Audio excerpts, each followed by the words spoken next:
The worst thing for creative people is to not be creative because they just die. Because it's like maybe you're a tree with a few major branches, you know? That's your personality. So if you're extroverted, man, you can't be cut off from people because you just wither. And if you're agreeable, you have to be in an intimate relationship or you die, you know?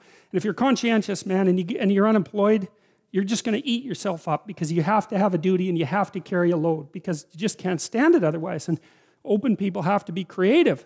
They have to be because otherwise they die. They don't have any vitality. And so they're cursed with the necessity of putting a foot out into the unknown and making sense of it. And then they're also cursed with the necessity of trying to make a living while they're doing that, which they can't because you can't. It's almost impossible to monetize creative action, as many of you who are creative will no doubt find out.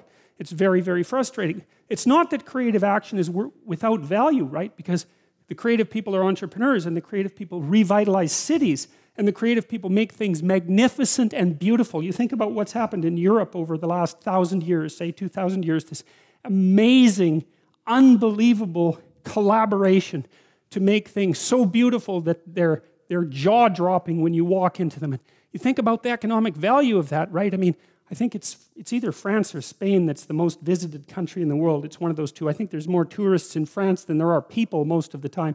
And part of the reason for that is it's just so damn beautiful. You just can't stand it. And you think, what's the economic value of that? It's absolutely incalculable. And what's interesting too is that you build that beauty in, and then the farther away you get from it in time, the more valuable it becomes, right? Instead of decaying, it has exactly the opposite effect.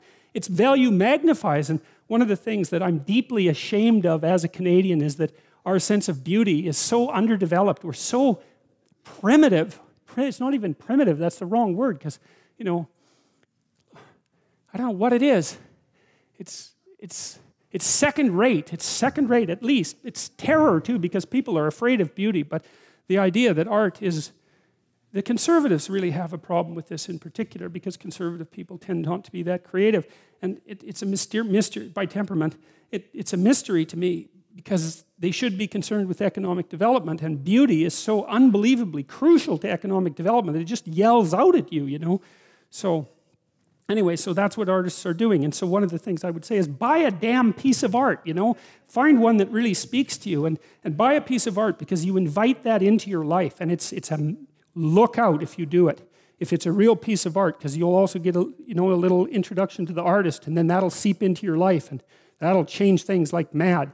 But it's unbelievably worth it because it opens your eyes to the domain of the transcendent. That's the right way of thinking about it. A real piece of art is a window into the transcendent. That's what it is.